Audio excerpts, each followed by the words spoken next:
I don't know how to introduce this video because it starts out with thoughts about how to understand the Bible and finishes up with some apparently unrelated thoughts about how to be happy. I guess I'll just hop into it and see how it goes. I was thinking about the contradictions in the Bible and about how it's mostly a problem if you're trying to find an absolute, unassailable truth, possibly in the hope of building a religion on that truth. I tend to call that attitude fundamentalism, though I'm not sure if it's an accurate application of the word. In particular, I was thinking of how there seem to be promises in the Bible about God's love and protection, and yet there also seem to be, in the Bible, but in life too, exceptions to that. I've heard people quote King David as saying, "I've never seen the righteous forsaken, nor his seed begging bread." They preach it as a form of comfort that God will never let us suffer if we serve him. Of course, David never said that God won't ever let us suffer, and even if he had, I don't know if God is obliged to make good on David's promise. But there are other illustrations. Living by faith, for example.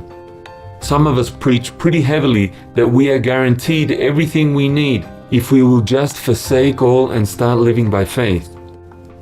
The truth, at the moment at least, is that we do live a pretty comfortable life for people who refuse to work for money. But I'm just not confident enough to give people the impression that it means God must protect us from every form of discomfort or harm. We occasionally get sick. We have had scratches and sunburns and even a couple of broken bones. Relatives have turned against us. Things have been stolen or destroyed. Vehicles damaged. Even people thrown in jail. Sometimes we miss a meal or two. They're relatively minor things, I know, but what if people think they are going to be protected from all of that, and then give up when it doesn't go the way they thought God promised? And then there is the coming great tribulation, greater suffering than the world has ever known, and it sounds like a lot of the suffering will be for us, those who love God and follow Jesus. The Bible says that the Antichrist will make war with the saints and that he will prevail against them. So how does that fit in with God giving us miraculous protection? For that matter, how does Jesus saying, "Take up your cross and follow me," fit in, since it applies from day one of our faith in him? We've got the promises of care and protection, and some good testimonies of how well things have gone so far. But I can't see an absolute guarantee that it is always going to be that way, and so I cannot honestly preach the provision line without reservations. In fact, when I started living by faith, I honestly thought it was all about starving to death. And I'm glad I did, because it made me appreciate just how great it was of God to keep me alive day after day, until I just take it for granted now, and even complain if we run out of Diet Coke. We have those 2 videos that we made about life in our communities, and it shows all these happy, smiling faces, but I wonder if we should really be showing them. People come and discover that we go out on the streets with literature and face rejection day after day. They discover that we criticize each other and make people accountable for how they use their time. Or they go on one of our famous survival outreaches and shiver through the night on an empty stomach, and they start to think that they were misled. And that's where my thoughts about the contradictions in the Bible start shifting to thoughts about how to be happy. I often call it the positive power of negative thinking.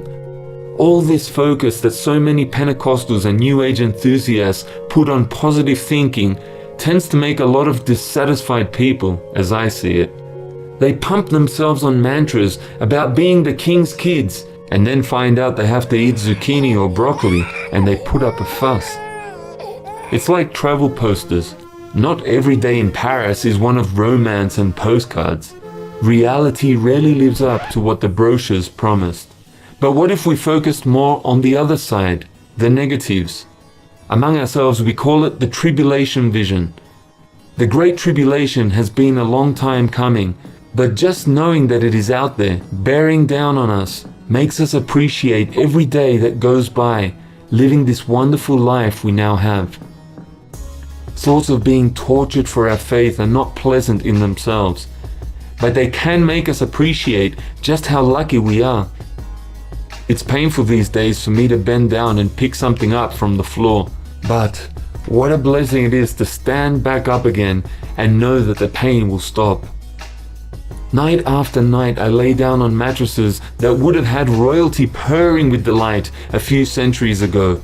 What luxury! Electric lights, just push a button and you can read small print even in the middle of the night.